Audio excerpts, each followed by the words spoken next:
Hi, my name is Jill Courtney, and I have been an audio engineer for the last 16 years. I got into this field in 1991 at a music technology camp that my grandmother paid for me to go to. Then, at St. Olaf College as a music major, I took the one music technology class offering, and many years later, I went for my Master's of Music degree at NYU's program in music technology.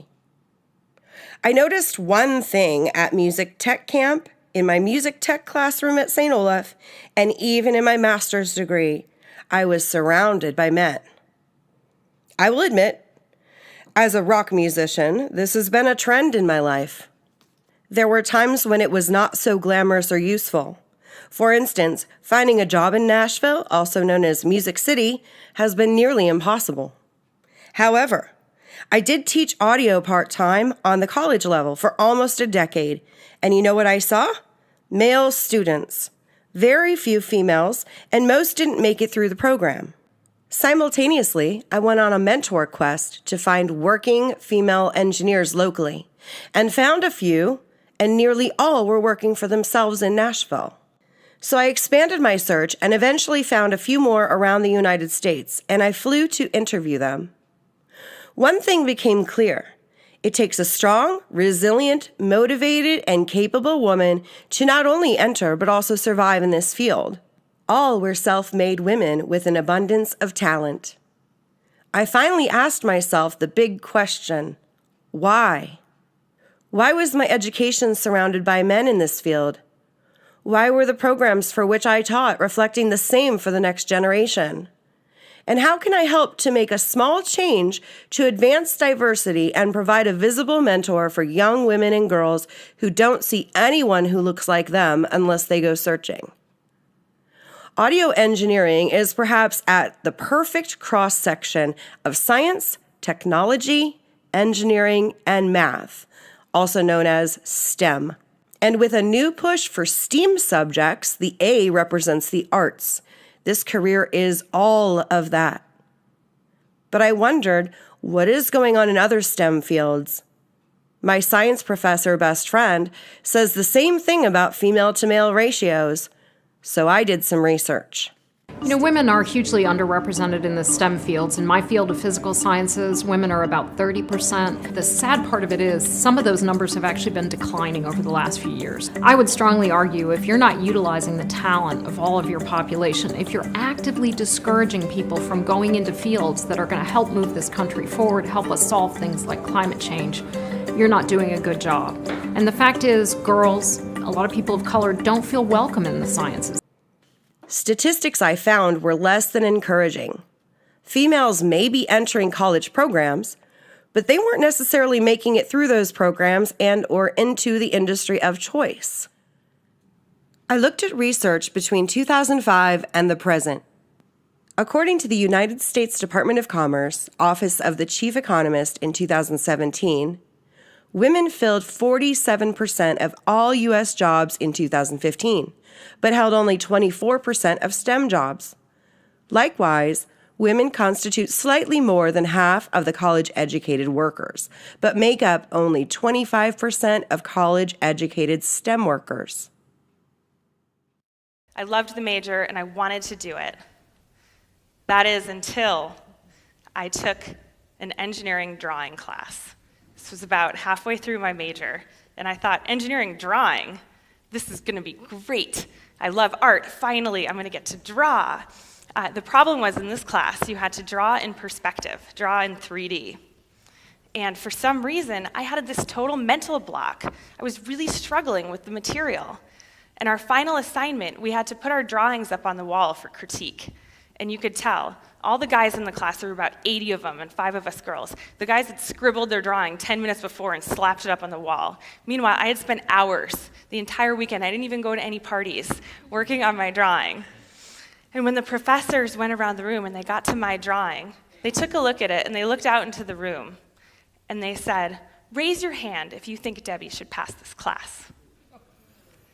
And I just stood there, beet red, humiliated, looking around. Some people are kind of half raising their hands. I was horrified.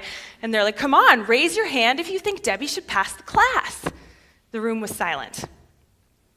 Finally, my good friend piped up and said, "How dare you? How dare you humiliate her in front of this room? She obviously has put a lot of effort in, and it's your responsibility to teach her, not to make fun of her." Well, I'm glad he said that, but even still, the tears were streaming down my face, and I ran out of the classroom, and I thought, this isn't for me. I'm not naturally good at this stuff. Maybe I should just give up engineering. A lot of girls around this time in their college career think the same thing. I looked deeper. Girls in high school with significant mastery of these subjects weren't choosing these majors. I looked deeper. Adolescent girls were losing interest in STEM subjects. I looked deeper. Elementary students showed no discernible difference in interest or capacity between genders.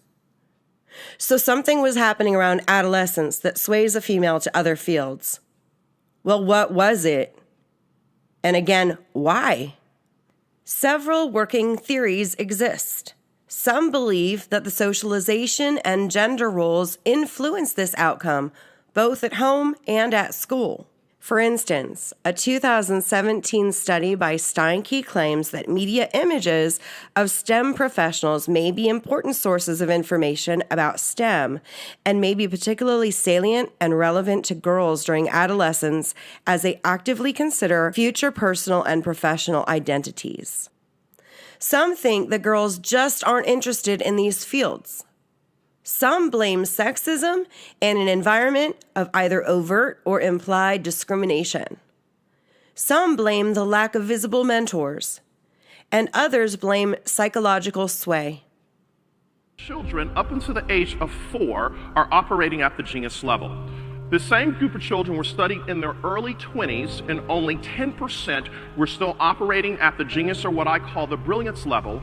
And in their late 20s, early 30s, only 2% were still operating at the genius or brilliance level. So the question you have, like I had, is where did this genius or brilliance go? It didn't go anywhere, but it became buried by a society that says color within the line, sit down, give it back, you can't do this. By the time a child is 17 years of age, they have heard no 150,000 times, and only yes 5,000 times.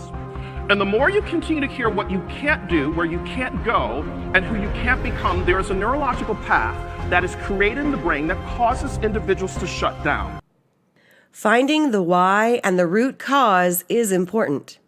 My research aims to uncover these reasons and then treat the root cause by finding unique and creative ways to combat this inequity.